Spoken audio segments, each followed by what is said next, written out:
की जन्मापासून मृत्यूपर्यंत सेवा करणारा हा नगर परिषदेचा आणि नगरपंचायतीच्या कर्मचाऱ्यांच्या असलेल्या सर्व मागण्या लवकरात लवकर पूर्ण करावा।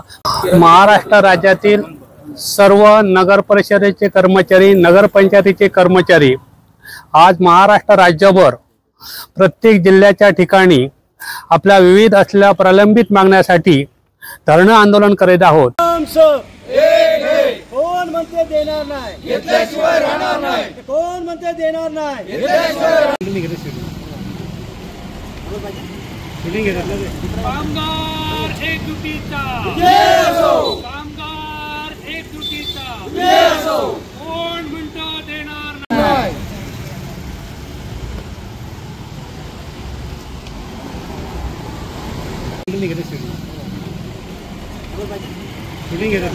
कामगार एकजुटीचा जय असो, कामगार एकजुटीचा जय असो।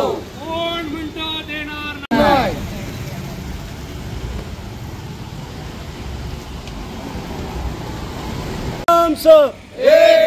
कोण म्हणते देणार नाही, घेतल्याशिवाय राहणार नाही। कोण म्हणते देणार नाही, घेतल्याशिवाय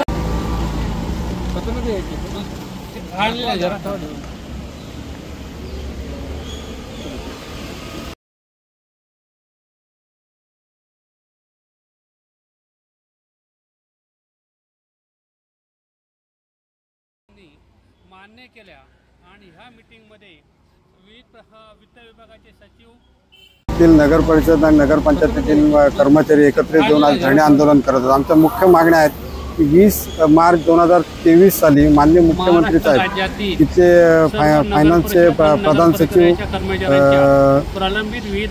सचिव होते, त्यांच्या समक्ष नगर विकास सचिव यांच्या समक्ष आमच्या मागण्या मंजूर झाल्या होत्या।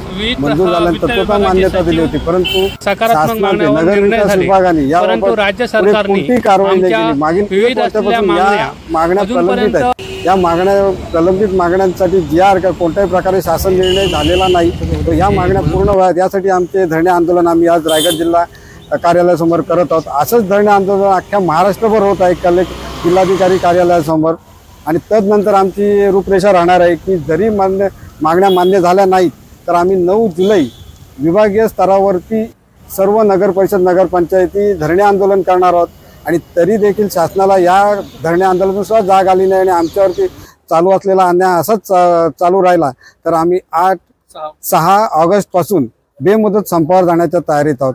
आमच्या मुख्य मागण्या आहेत की ग्रामपंचायती शासनाने ज्या पूर्वी ग्रामपंचायतीच्या जे तालुका स्तरावर ग्रामपंचायती होत्या त्या नगर परिषदा झाल्या, त्या नगरपंचायतीच्या कर्मचाऱ्यांना कुठली विना अट त्यांना समावेशन करून घ्यायची आहे। इतर सर्व खात्यातील कर्मचाऱ्यांना 10, 20, 30 ही वेतन श्रेणी लागू झाली, परंतु नगरपंचायतीच्या कर्मचाऱ्यांना लागू झालेली नाही। त्याचबरोबर लाडपागे कमिटीच्या वारस हक्काचा तो आम्हाला लाभ पूर्वीप्रमाणे मिळावा। त्याचबरोबर जी जकात बंद केल्यानंतर असलेल्या 10% जी वाढीव ती साधारण 1700 कोटींची रक्कम राज्य सरकारकडे देणे बाकी आहे ती आम्हाला द्यावी, अशा प्रकारच्या विविध आमच्या मागण्या मुख्यमंत्र्यांनी काय आश्वासन दिलं?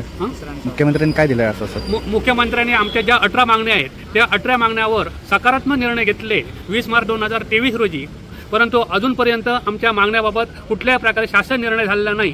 तर शासन निर्णय होऊन आमच्या मागण्या लवकरात लवकर पूर्ण व्हाव्या अशी राज्य सरकारच्या कडे आम्ही विनंती करत आहोत।